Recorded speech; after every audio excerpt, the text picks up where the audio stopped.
Character certificate apply करवा लगी हेले पहला तो सिटीजन पोर्टल रे गुटे यूजर आईडी और पासवर्ड क्रिएट करवा पड़सी। सिटीजन पोर्टल रे केंता करे यूजर आईडी और पासवर्ड टा क्रिएट करमा निजर मोबाइल माध्यम रे से विषय रे जानमा सेतेले हमर चैनल के नवा देखु बोले सब्सक्राइब करो, वीडियो के लाइक शेयर करवाटा नहीं भूलबो।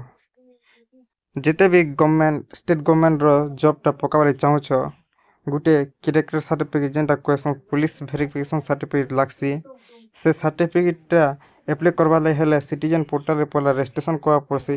रजिस्ट्रेशन टा केंदा करमा निजर मोबाइल से विषय जानमा पहला तो गूगल सर्च करी पकाओ जेंटा सिटीजन पोर्टल op.gov.in सर्च कला परे ई पेज के आसी जीवो। वीडियो रो डिस्क्रिप्शन रे लिंक दी दे डायरेक्ट ई पेज के आसी जीवो। पेज के आसला परे ने देखि पातो सिटीजन पोर्टल वाला ऑप्शन टा होचे इन ऑप्शन रचे रजिस्टर वाला ऑप्शन टा रहचे। रजिस्टर पर क्लिक करबो। रजिस्टर पर जदे क्लिक करछो ए प्रकार डैशबोर्ड आसी जीवा। इना तो पहला सिटीजन रजिस्ट्रेशन करवा पड़वा। रजिस्ट्रेशन कला परे एखा जेंटा कि कैरेक्टर सर्टिफिकेट अप्लाई करि पारबो लॉगिन करी करे। पहला तो रजिस्ट्रेशन करमा। रजिस्ट्रेशन करले पहला निजर फर्स्ट ना दी दबो जदे मिडिल ना छ दी दबो इना तापर लास्ट नेम टाइटल टा इना फिलअप करबो। एते कर सला परे गोटे मोबाइल नंबर देबो। से मोबाइल नंबर गोटे ओटीपी जीवा से ओटीपी के फिलअप करी पकाबो। तापर जीमेल टा मैंडेटरी नि से जीमेल टा दे देथिबो। जीमेल दे सला परे निजर जेंडर के सिलेक्ट करबो। मेल फीमेल जेंटा हितिबो सेटा सिलेक्ट करी पकाबो। कर सला परे इना निजर डेट ऑफ बर्थ के फिलअप करबो। निजर डेट ऑफ बर्थ जेंटा थिबो सेटा फिलअप कर देबो। इना देखि पातो निजर डेट ऑफ बर्थ के सिलेक्ट कर देबो। डेट ऑफ बर्थ फिलअप कर सला परे लॉगिन आईडी टा गुटे निजर हिसाबे क्रिएट करी पकाबो।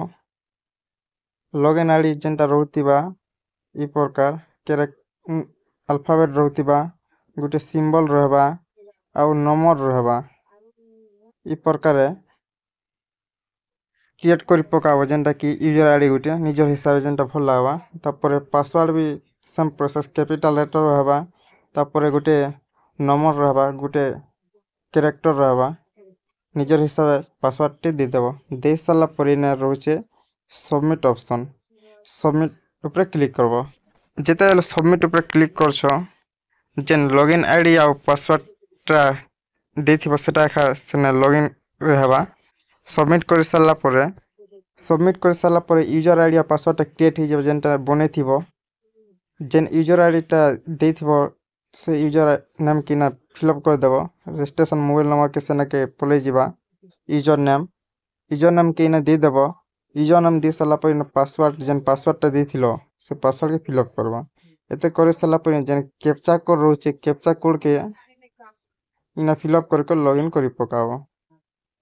ई प्रकार रे सिटीजन पोर्टल रे यूजर आईडी और पासवर्ड टा क्रिएट करी पारबो आउ कैरेक्टर सर्टिफिकेट टा ऑनलाइन अप्लाई करी पारबो।